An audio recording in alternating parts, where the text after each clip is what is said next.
தலைவர் கலைஞரிடம் கேட்கிறார்கள், இந்த தோல்வியை நீங்கள் எப்படி எடுத்துக்கொள்கிறீர்கள் என்று கேட்கிறார்கள். அப்பொழுதுதான் தம்பி இங்கே சொன்னான் அல்லவா மேடையிலே, என்னுடைய தம்பி, அந்த பதிலை அவர் அப்பொழுதுதான் சொல்லுகின்றார். திராவிட முன்னேற்ற கழகத்துக்காரனுக்கு பதவி என்பது தோளிலே போட்டிருக்கின்ற துண்டை போல, கொள்கையும் கட்சியும் இடுப்பிலே கட்டியிருக்கின்ற வேட்டியை போல. துண்டு வரும் போகும் கவலை இல்லை, ஆனால் எப்பொழுதும் நாங்கள் வேட்டியை, எங்கள் கொள்கையை, எங்களுடைய கட்சியை இறுக பற்றிக் கொள்வோம் என்றார். 2019 அப்படியே நாம் 30 உறுப்பினர்கள் நாடாளுமன்றத்திற்கு சென்றோம். குறித்து வைத்துக் கொள்ளுங்கள், அந்த வரலாறு திரும்பும். மீண்டும் நாம் அத்தனையும் மிக பெருவாரியான அத்தனை பேரும் வாக்கு வித்தியாசத்தில் கோட்டைக்கு செல்வோம். வெற்றி என்றாலும் சரி, அது தோல்வி என்றாலும் சரி, நம்முடைய பேரறிஞர் அண்ணா சொன்னான் அல்லவா, என்னுடைய தம்பிமார்கள் அத்தனை பேரும் நான் சொல்வதை செய்வதற்கு சித்தமாக இருக்கிறார்கள், செய்பவர்கள் தான். முத்துவேல் கருணாநிதி ஸ்டாலின் மனம் சோர்ந்து அல்லது ஏதேனும் தளர்ந்திருக்கின்ற சமயங்கள் வாய்த்தால் தமிழனுக்கு மறுமை எழுமை கிடையாது. அவருடைய பவருக்கு காரணம் வில் பவர் தான் என்று சொல்லப்படுவதுண்டு. கோபாலபுரம் என்றாலும் கோட்டை என்றாலும் சமமாக கருதுபவன் இந்த கலைஞர். நமக்கெல்லாம் தந்தை என்றாலே பெரியார் தான், அண்ணா என்றாலே பேரறிஞர் தான், தலைவர் என்றாலே தலைவர் கலைஞர் தான். ஒப்பாரும் மிக்காரும் இல்லாத தமிழினத்தின் தனிப்பெரும் தலைவர், தவித்தவர்கள் முன்பாக தண்ணீரில் தமிழ் செய்து வைத்தான், நீசர்கள் முன்பாக நெருப்பினில் தமிழ் செய்து வைத்தான் எனும் பெருமைக்குரிய நம்முடைய ஊனிலும் உணர்விலும் உயிரிலும் கலந்திருக்கின்ற முத்தமிழறிஞர் தலைவர் கலைஞர் அவர்களுடைய 103வது பிறந்த தினத்தை புத்தெழுச்சி நாள் விழாவாக சென்னை கிழக்கின் சார்பாக கொண்டாடப்பட்டு அதற்கு தலைமையேற்றுக் கொண்டிருக்கின்ற தெற்கு பகுதி கழகத்தினுடைய செயலாளர் அன்பிற்குரிய உடன்பிறப்பு சுதாகர் அவர்களே, மாவீரன் நெப்போலியனிடம் ஒரு கேள்வி கேட்கப்பட்டது, உங்கள் படையில் எத்தனை வீரர்கள் இருக்கிறார்கள் என்று. 50,000 இருக்கலாம் என்று சொல்லப்படுகின்றது. நெப்போலியனை பார்த்து உங்களோடு சேர்த்து எவ்வளவு பேர் என்று கணக்கெடுப்பீர்களா என்று கேள்வி கேட்கப்படுகின்றது. என்னோடு சேர்த்து 1,50,000 பேர் என்று நெப்போலியன் பதில் சொல்லுகின்றார். ஒரு ஆள் 1 கோடி திராவிட முன்னேற்ற கழக உறுப்பினர்களுக்கு, தொண்டர்களுக்கு சமானம் எனும் வண்ணம் பணியாற்றுகின்ற நம்முடைய அன்பிற்குரிய மாவட்ட செயலாளர், கழகத்தை இந்த பகுதியிலே பெரும் தூணென வளர்ப்பதிலே பெரும்பங்கு வகிப்பவர், நம்முடைய கழக தலைவர் அவர்களுக்கு என்றும் அரண் மிகுந்த விசுவாசத்தோடு உழைப்பவர், இந்த நிகழ்ச்சியை மிகச் சிறப்பாக ஒழுங்கமைவு செய்திருக்கின்ற நம்முடைய சென்னை கிழக்கு மாவட்ட கழக செயலாளர், என்னை எப்பொழுதும் உடன்பிறவா தங்கை என அரவணைக்கின்ற அன்பிற்குரிய அண்ணன் திரு PKS அவர்களே, நிகழ்ச்சியிலே கலந்து கொண்டிருக்கின்ற, நான் எப்பொழுதும் மிகுந்த பெருமையுடன் சொல்லுவேன், சென்னை மாநகராட்சிக்கு 200 ஆண்டு கால வரலாற்றிலே 2 பெண் மேயர்கள் தான் இருந்திருக்கிறார்கள். அதிலே முன்பாக வந்த பெண் மேயர் முழுமையான பணிக்காலத்தை நிறைவு செய்யவில்லை, 2.5 ஆண்டு காலம் மட்டுமே இருந்தார். துடிப்புடனும் கழக உணர்வுடனும், இப்பொழுது பார்த்தீர்கள் என்றால் வரிக்கு வரி எதிர்த்தரப்பை தாக்குகின்ற அந்த போர் உணர்வுடனும் முழுமையாக பணிக்காலத்தை நிறைவு செய்த பெருமையோடு இருக்கின்ற அன்பிற்குரிய தங்கை மேயர் பிரியா ராஜன் அவர்களே, முன்பாக உங்களை எல்லாம் வரவேற்று என்னை அறிமுகப்படுத்தி பேசிய என்னுடைய அன்பிற்குரிய தம்பி, கழகத்தினுடைய செய்தி தொடர்பு இணை செயலாளர், தன்னுடைய எண்ணம், எழுத்து, பேச்சு அனைத்திலும் திமுக என்கின்ற 3 எழுத்தை மட்டுமே மூச்சாக கொண்ட கழக செய்தி தொடர்பு இணை செயலாளர் தம்பி தமிழன் பிரசன்னா அவர்களே, கழகத்தினுடைய களப்பணியாகட்டும், மிக முக்கியமாக தேர்தல் களப்பணியில் தொடர்ச்சியாக தன்னுடைய பங்கை செலுத்தியவர். இந்த முறை வெற்றியை தவறவிட்டிருந்தாலும் மீண்டும் இந்த 2 துப்பாக்கிகளும் வெடிக்கும் வெற்றியோடு என்ற நம்பிக்கையோடு சொல்லுகின்றேன். கழக சட்டத்துறை இணைச் செயலாளர் தம்பி KS ரவிச்சந்திரன் அவர்களே, பகுதி செயலாளர் வேலு அவர்களே, KSM நாதன் அவர்களே, புனிதவதி எத்திராசன் அவர்களே, ராஜேஸ்வரி ஸ்ரீதர் அவர்களே, நிகழ்ச்சியிலே கலந்து கொண்டு புகழுரைக்க வந்திருக்கின்ற திராவிட இயக்க தமிழர் பேரவையினுடைய தலைவர், திமுக ஏன் வெல்ல வேண்டும் என்ற புத்தகத்தை அன்றே தலைவர் கலைஞர் அவருடைய திருக்கரங்களால் பல ஆண்டுகளுக்கு முன்பாக வெளியிட்ட பெருமைக்கு சொந்தக்காரர். கருப்பு சட்டையும் நெருப்பு சொல்லும் கொஞ்சமும் குன்றாத கொள்கைதான் மானமும் உயிரும் என்று வலம் வருகின்ற எங்களுடைய அன்பிற்குரிய அண்ணன், பெருமையோடு சார்ல்ஸ் பிராட்லா என்று எப்பொழுதும் நான் அடைமொழியிட்டு அடைக்கின்ற அந்த அன்பிற்கும் பெருமைக்கும் சொந்தக்காரர் அன்பிற்குரிய பேராசிரியர் அண்ணன் சுபவி அவர்களே, வள்ளுவன் காலடியை நனைக்கின்ற கன்னியாகுமரியினுடைய கடல் அலைகள் கலைஞரே கலைஞரே என்றுதான் உச்சரிக்கின்றன என்கின்ற இரவா புகழ் வரியை எழுதிய எங்கள் மண்ணின் பெருமை மிகுந்த மகா கவிஞன், கவி பேரரசு என்று தலைவர் கலைஞரால் அடைமொழி தரப்பட்ட பெருமைக்கு உரியவர். தலைவர் கலைஞருக்கும் கவிஞருக்கும் கோப்பெருஞ்சோழன் பிசிராந்தையாராய் போல மிகுந்த பாசம் உண்டு. கவிஞருக்கோ தலைவர் மீது அதிகமான அவ்வை போல மிகப்பெரிய நேசம் உண்டு. அவருடைய ஒவ்வொரு படைப்பையும் தலைவர் கலைஞர் அவருடைய திருக்கரங்களால் வெளியிடப்பட்ட பெருமையை தனக்கென சேர்த்து வைத்திருப்பவர். கவி பேரரசு என்ற பட்டத்தை அவர் வாயிலாகவே பெறப்பட்டு கவிஞருடைய கவிதைகள் தலைமுறைகளை தாண்டி நிற்கும், கால வெளியில் என்றைக்கும் கரையாத இரவாத்தன்மை கொண்டிருக்கும் எனும் பெருமைக்குரிய மிகச் சமீபத்திலே ஞானபீடம் பெற்று நம்முடைய தமிழ் மண்ணிற்கு பெருமை சேர்த்திருக்கின்ற கவி பேரரசு வைரமுத்து அவர்களே, இந்த படை தோற்ற படை என்று யாராவது சொல்ல முடியுமா? கைதட்டல்களை பார்க்கும் பொழுது வெற்றி தோல்விகளுக்கெல்லாம் அப்பாற்பட்டவன் திராவிட முன்னேற்ற கழகத்தின் தொண்டன். வெற்றி பெற்றால் அதை தலைக்கு எடுத்துக்கொண்டு அகங்காரத்தோடு ஆடுவது கிடையாது, தோல்வியுற்றாலும் கூட துவண்டு போய் மூலையிலே அமர்ந்து விடுவதும் கிடையாது என்பதை மெய்ப்பித்துக் கொண்டிருக்கின்ற கழகத்தினுடைய உடன்பிறப்புகளே, மகளிரணியை சார்ந்தவர்களே, உங்கள் அனைவருக்கும் என்னுடைய அன்பான வணக்கம். இன்றைக்கு தமிழ் இனத்திற்காகவும் தமிழ் மொழிக்காகவும் தமிழ் நாட்டிற்காகவும் தன் ஒவ்வொரு நாளையும் தமிழ் நாட்டை, தமிழ் மொழியை, தமிழருக்கான உரிமைகளை காக்கின்ற அரணென கட்டி எழுப்பிய தன் வாழ்க்கையே நமக்கெல்லாம் மிகப்பெரிய பாடம் என்று நமக்கு கலங்கரை விளக்கமாக நின்று வழிநடத்துகின்ற முத்தமிழ் அறிஞருடைய பிறந்த நாளை கொண்டாடி கொண்டிருக்கின்றோம். பூமியிலே பிறந்த நம் அனைவருக்கும் பிறந்த நாட்கள் வருவதுண்டு. ஆனால் அவையெல்லாம் பிறந்த நாட்களா?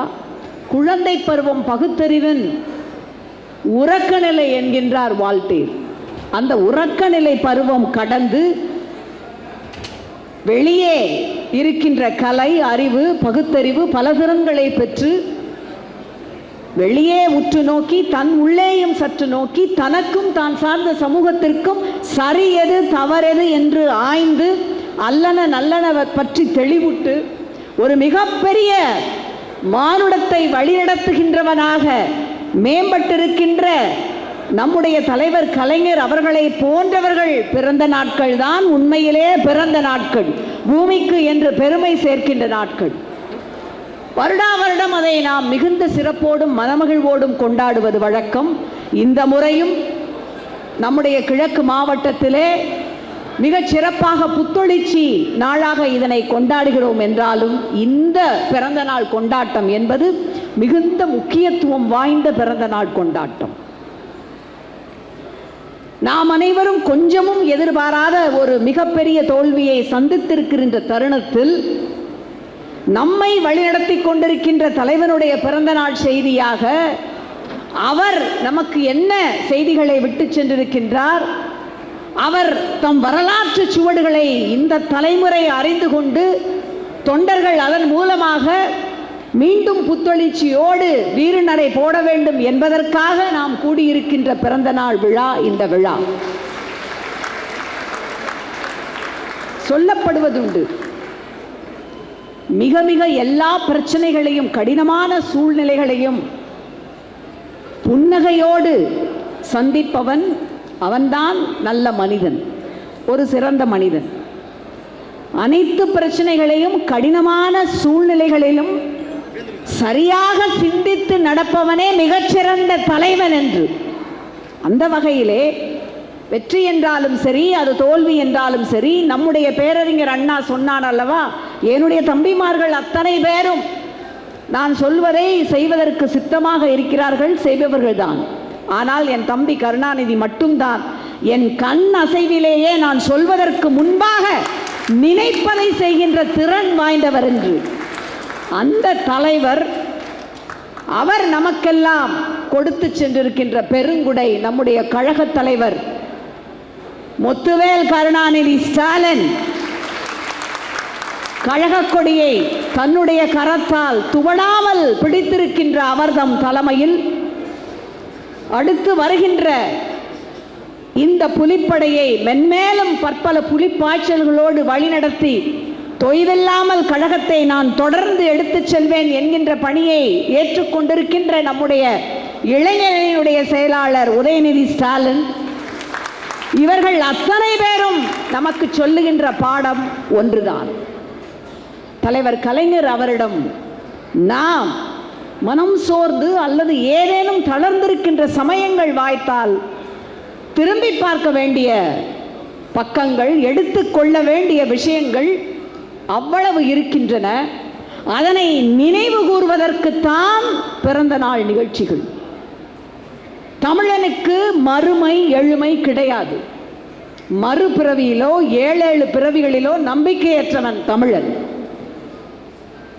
நாம் புகழுடம்பு என்று சொல்லுவது வாழ்ந்த காலத்தில் அவன் செய்த சாதனைகளை, அவன் சமுதாயத்திற்கு செய்த நல்ல விஷயங்களை பின்பாக நினைத்து பார்த்து அவன் புகழை விதந்து ஓதுவதுதான் புகழ் உடம்பிற்கான மரியாதை செலுத்துவது என்பதிலே நம்பிக்கை உடையவர்கள். கேட்கிறார்கள் தலைவர் கலைஞரிடம் ஒருமுறை, எத்தனை தோல்விகளை நீங்கள் சந்தித்தாலும் தேர்தல் களங்களிலே மறுபடியும் எப்படி இந்த புத்தெழுச்சியோடு புத்துணர்வோடு இருக்கிறீர்கள் என்று. கொஞ்சமும் சளைக்காமல் பதில் சொல்லுகின்றார். மகாபாரதத்திலே அர்ச்சுனனிடம் அவருடைய பவருக்கு காரணம் வில் பவர்தான் என்று சொல்லப்படுவதுண்டு. என்னுடைய எல்லா வெற்றிகளுக்கும் காரணம் என்னுடைய வில் பவர் தான் என்று பதில் சொல்லுகின்றார். கொஞ்சமும் தளராமல் துவளாமல் அந்தந்த கணத்திற்கு ஏற்ற பதிலை சொல்லுவதாகட்டும், கோபாலபுரம் என்றாலும் கோட்டை என்றாலும் சமமாக கருதுபவன் இந்த கலைஞர். த்ரோன் என்றாலும் தான் என்றாலும் இரண்டையும் ஒன்றாக பாவிப்பவன் இந்த கலைஞர் என்கின்ற பாடத்தை நமக்கு அவர் விட்டு சென்றிருக்கின்றார். எத்தனை எத்தனை சிறப்புகள்! 70,000 கிலோமீட்டருக்கும் அதிகமான பயணங்கள், 80,000 மணி நேரத்திற்கு அதிகமான பேச்சுக்கள், 1000க்கும் மேற்பட்ட உடன்பிறப்பு கடிதங்கள், 1000க்கும் மேற்பட்ட எழுத்தோவியங்கள், 500 நாட்களுக்கும் அதிகமான சிறைவாசம், 75 திரைப்படங்கள், 93 ஆண்டு வாழ்க்கை அனுபவம், 75 ஆண்டு பொது வாழ்க்கை, 72 ஆண்டு பத்திரிகையாளர், 68 ஆண்டு கலைத்துறை பங்களிப்பு, 65 ஆண்டு கால வரலாற்றில் தொடர்ச்சியான தேர்தல் வெற்றி, 60 ஆண்டு சட்டசபை பணிகள், 18 ஆண்டு தமிழக முதல்வர். இந்த சாதனையை முறியடிக்க இந்தியாவில் மட்டுமல்ல உலகத்திலேயே யாரும் பிறந்திருக்கிறார்களா என்றால் இல்லை என்றுதான் சொல்ல வேண்டும். மகாத்மா காந்தி குறித்து ஐன்ஸ்டீன் அவர் மறைந்த பிறகு ஒரு செய்தியை சொன்னார். இனி வருகின்ற தலைமுறையினர் நம்புவதற்கு அஞ்சுவார்கள், சந்தேகப்படுவார்கள். இப்படி ஒரு மனிதன் ரத்தமும் சதையுமாக இந்த பூமியிலே நடந்திருக்கிறானா என்று நம்புவதற்கு சந்தேகப்படுவார்கள் என்று சொன்னார். இப்படி ஒரு மனிதன், இத்தனை சாதனைகளை சந்தித்திருக்கின்ற மனிதன் இந்த பூமியிலே, அதிலும் தமிழ்நாட்டிலே கடைக்கோடி தஞ்சாவூர் மாவட்டத்திலே இருந்து வந்து தன்னுடைய எழுதுகோலை எடுத்து நிமிர்த்துகின்ற ஒவ்வொரு கணத்திலும் ஒவ்வொரு கையெழுத்திலும் தமிழ்நாட்டின் தலைவிதியை நிமிர்த்திய ஒரு தலைவன் பிறந்திருப்பாரா என்றால் இந்த தலைமுறை நம்புவதற்கு தயங்கும் தான். தலைமுறையினுடைய ஜென்சி என்று சொல்லப்படுகின்ற அந்த தலைமுறை தெரிந்து கொள்ள வேண்டும் என்பதற்குத்தான் இதனை அழித்து சொல்லுகின்றேன். தலைவர் கலைஞர் சொல்லுவார், மனசாட்சி உறங்கப் போகும் சமயத்தில்தான் மனக்குரங்கு அங்கங்கே குதித்து உலாவத் தொடங்கிவிடும் என்று. மனசாட்சி உள்ளவர்கள் அத்தனை பேரும் இந்த தேர்தலிலே திமுகவிற்கு வாக்களித்திருக்கிறார்கள். இரண்டாவது வாசகத்தை நான் விரித்து சொல்ல விரும்பவில்லை. மனசாட்சி இருக்கின்ற சமூகம் மறுபடியும் நம்முடைய தலைவர் முத்துவேல் கருணாநிதி ஸ்டாலின் 5 வருடங்களில் ஆற்றிய பணியை நினைவு கொள்ளும், வெற்றிக்கணியை நிச்சயமாக நம்முடைய கைகளிலே தரும். அதற்கான அத்தனை உரத்தையும் அதற்கான அத்தனை திடத்தையும் இந்த 5 ஆண்டு கால திராவிட மாடல் ஆட்சிக்கான ஒவ்வொரு படிக்கட்டையும் கல்வெட்டாக செதுக்கி தந்திருக்கின்றார் தலைவர் கலைஞர். எத்தனை எத்தனை பரிமாணங்கள், எத்தனை எத்தனை அலகுகள் அவருடைய ஆளுமையில். திரைக்கதாசிரியர், நாடகாசிரியர், நடிகர், எழுத்தாளர், இப்படி சொல்லிக்கொண்டே போகலாம். அத்தனைக்கும் அடிப்படையாக அவர் உறுதியாக தக்க வைத்திருந்தது போராளி. இன்றைக்கு நாம் அவரிடத்திலே கண்டு உத்வேகம் கொள்ள வேண்டிய ஒரு குணாம்சம் அவருடைய போராட்ட குணம்தான். மாவீரர் லெனினை சந்திப்பதற்காக ஒரு புகழ்பெற்ற ரஷ்ய எழுத்தாளர் செல்லுகின்றார். கொஞ்சம் அவரை காத்திருக்க சொல்லும்படி கட்டளை வருகின்றது. அவரும் காத்திருக்கின்றார். சிறிது நேரம் கழித்த பின்பு அந்த உலக புகழ்பெற்ற எழுத்தாளரை சந்திப்பதற்கு நேரம் கேட்டு காத்திருப்பவர்கள் பலர். அவர் காத்திருக்கின்றார். லெனின் வந்து அவரிடத்திலே சிறிது நேரம் கழித்த பின் வந்து அமர்ந்து சொல்லுகின்றார், மன்னிக்கவும், நான் மனம் சோர்ந்திருந்த என்னுடைய கட்சி தொண்டன் ஒருவருக்கு அவரை உற்சாகப்படுத்தி கடிதம் எழுதி கொண்டிருந்தேன்.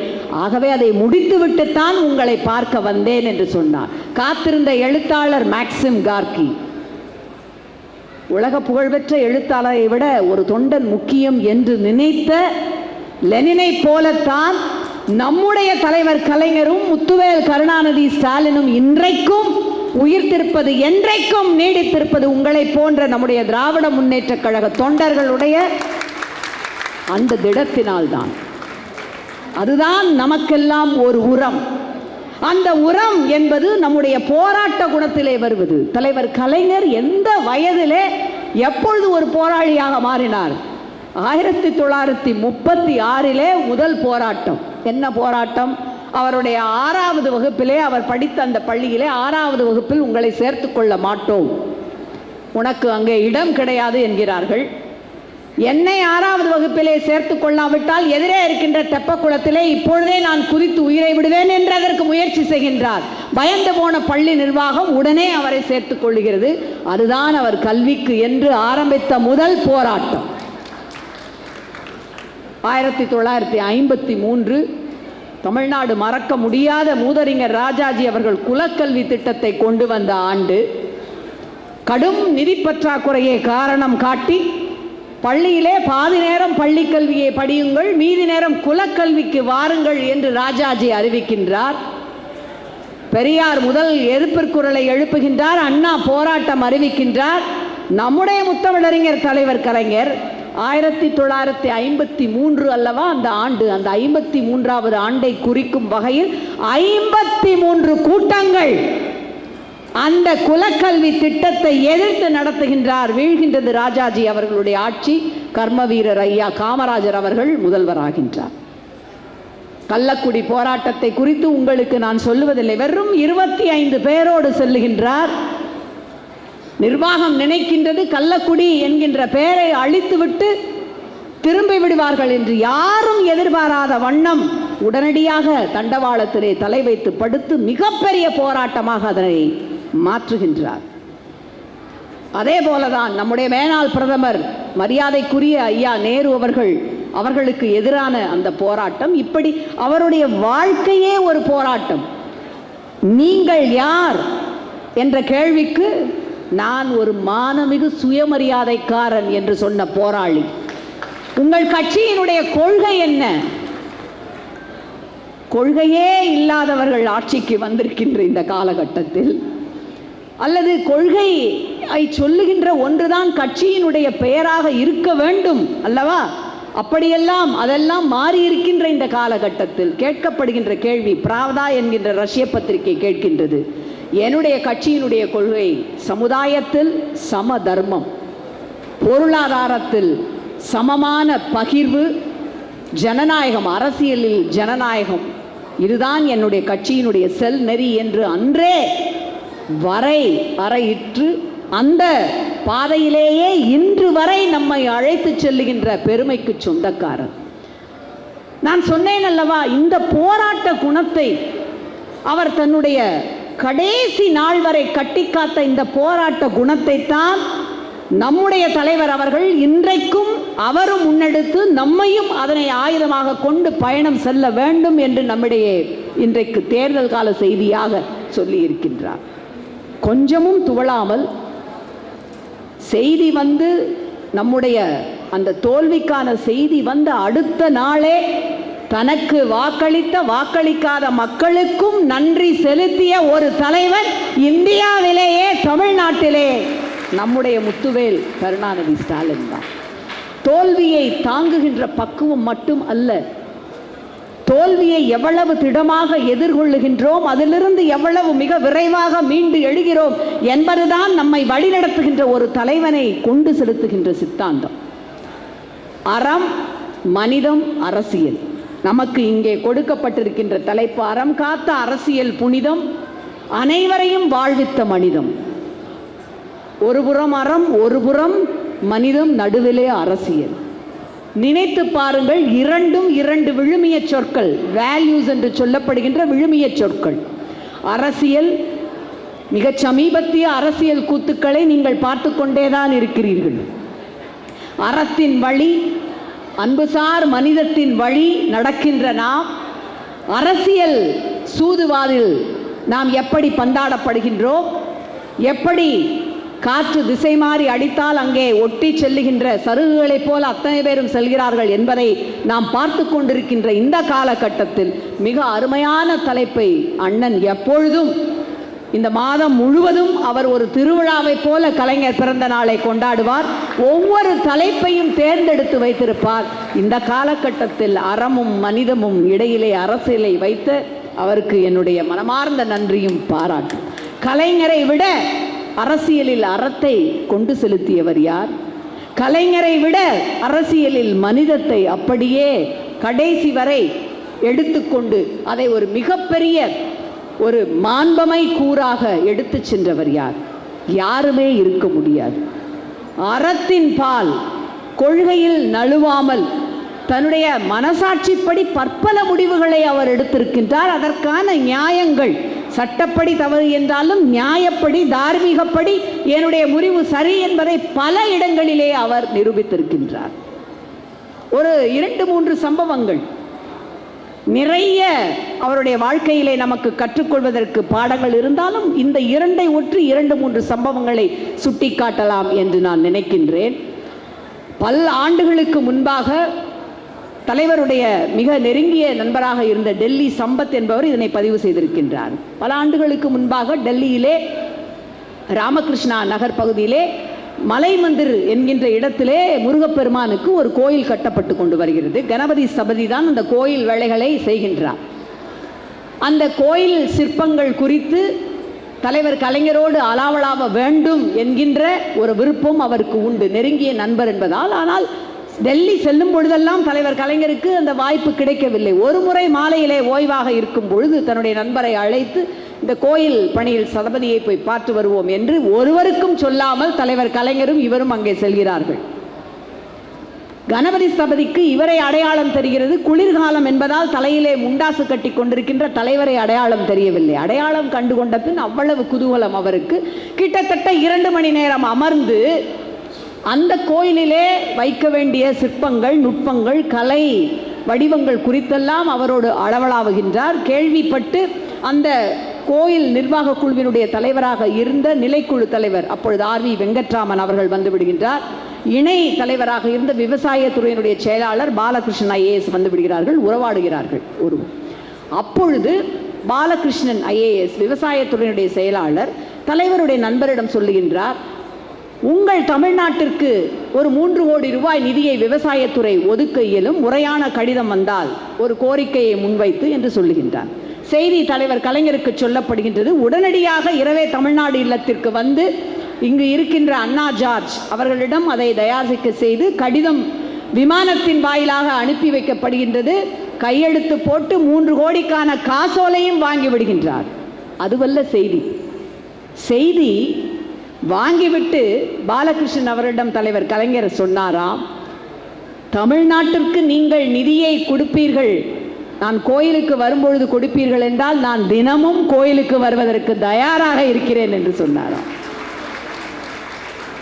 கோயில்களுக்கு மிக குறிப்பாக அறநிலைத்துறையின் வாயிலாக நம் மன்னன் ஆற்றிய பணியை மிஞ்சிவிட இனிமேல் யாரும் கிடையாது எனும் வண்ணம் எத்தனை குடமுழுக்குகள், எத்தனை திருமணங்கள், வள்ளலாருக்கு என்று எத்தனை மாநாடுகளாகட்டும், எத்தனை விதமான அந்த ஒரு அறம் வழுவாத வகையிலே அதே சமயத்தில் யாருடைய மனமும் புண்படாமல் கொள்கையிலும் உறுதியாக நின்று அதனை முன்னெடுத்து சென்றவர். இவருடைய தலைவர் கலைஞருடைய இந்த ஒரு வாழ்க்கை பதிவை பார்த்த பொழுது எனக்கு அண்ணன் தான் நினைவிற்கு வருகின்றார். மனிதத்தை எடுத்துக்கொண்டீர்கள் என்றால் அவர் மாற்றுக் கட்சியினருக்கு செய்திருக்கின்ற விஷயங்களை பட்டியலிட்டால் 1 மாதம் அளவிற்கு வரும். மன்னிப்போம் மறப்போம் என்கின்ற மகத்தான கொள்கைக்கு சொந்தக்காரர். அவருடைய கழகத்திலே இருக்கின்ற ஒவ்வொரு உடன் பிறப்பும் அவருக்கு குடும்பம், அவருடைய குடும்ப உறுப்பினர் தான். ஐயா சிற்றரசு அவர்கள் உடல் நலம், சிபி சிற்றரசு உடல் நலம் குன்றி சிட்னியிலே இருப்பதாக கேள்விப்படுகிறார். ஆஸ்திரேலியாவிலே அங்கு இங்கு எங்கு அவருடைய உறவினர்கள் அத்தனை பேரும் அலைந்து தொடர்பு கொள்ள முடியவில்லை. என் உடன்பிறப்பு என்று தானே ஆஸ்திரேலிய தூதரகத்துக்கு பேசி பிரிஸ்பேனிலே அவர் இருப்பதாக அறிந்து சிகிச்சைக்கு உதவி செய்தார் என்று ஒரு செய்தி கூறுகின்றது.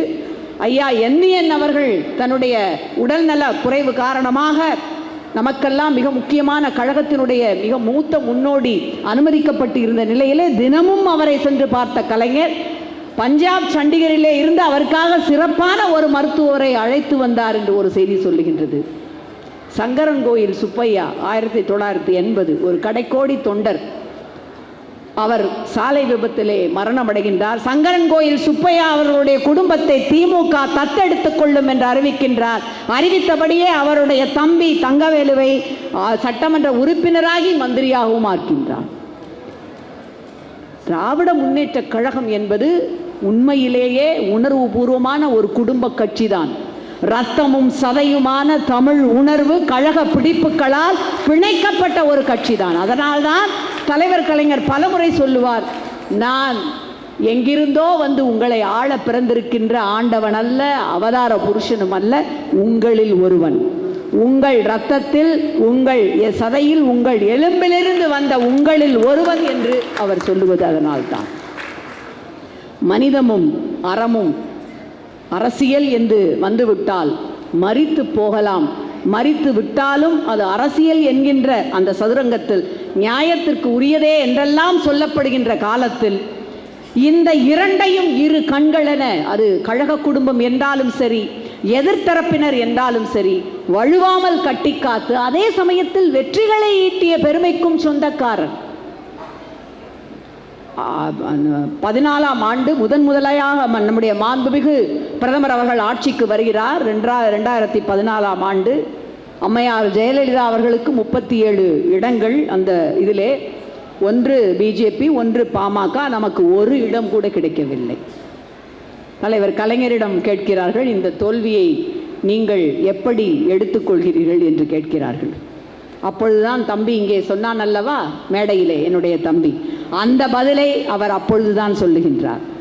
திராவிட முன்னேற்றக் கழகத்துக்காரனுக்கு பதவி என்பது தோளிலே போட்டிருக்கின்ற துண்டை போல, கொள்கையும் கட்சியும் இடுப்பிலே கட்டியிருக்கின்ற வேட்டியை போல. துண்டு வரும் போகும் கவலை இல்லை, ஆனால் எப்பொழுதும் நாங்கள் வேட்டியை, எங்கள் கொள்கையை, எங்களுடைய கட்சியை இறுக பற்றிக் கொள்வோம் என்றார். 2019 அப்படியே நாம் 30 உறுப்பினர்கள் நாடாளுமன்றத்திற்கு சென்றோம்.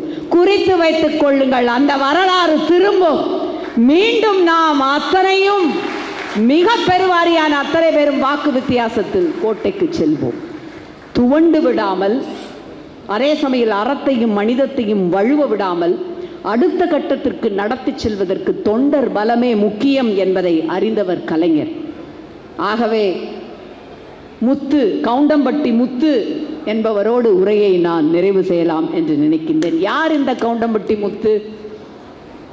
தலைவர் கலைஞர் முதலில் குழித்தலையில் வென்ற பொழுது அவருடைய வெற்றிக்கு தோளோடு தோள் நின்றவர். சொல்லி இருக்கின்றார் தலைவர் கலைஞர், என்னுடைய அரசியல் வரலாற்றில் ஏதேனும் எனக்கு ஒரு கிரீடம் கிடைத்தால் 2 முத்துக்களை என்னுடைய கிரீடத்தில் நான் பதித்துக் கொள்ளுவேன். ஒன்று மதுரை முத்து, இன்னொன்று கவுண்டம்பட்டி முத்து என்று சொல்லி இருக்கின்றார். அவரை அழைத்து கொண்டுதான் குளித்தலை தேர்தலிலே வெற்றி பெற்றவுடன் பேரறிஞரை காண செல்கின்றார். அண்ணா அவர்கள் 2 பேரையும் அழைத்து 2 பேருக்கும் மாலைகளோடு அண்ணா தயாராக இருக்கின்றார். 2 பேருக்கும் மாலைகளை அணிவித்து இந்த வெற்றி தேரை இழுத்து வந்த இரட்டை குதிரைகளுக்கு என்னுடைய வாழ்த்துக்கள் என்று சொல்லுகின்றார்.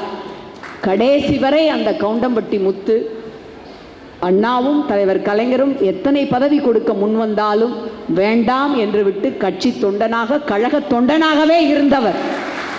இந்த இயக்கம் அப்படி கவுண்டம்பட்டி முத்துக்களால் நிறைந்திருக்கின்ற ஒரு இயக்கம்.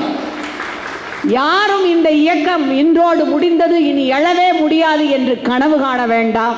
கவுண்டம்பட்டி முத்துகள் போன்ற அவர்களுடைய இறக்கைகளை கொண்டு ஃபீனிக்ஸ் பறவையை போல நாம் உயிர்த்து எழுதுவோம்.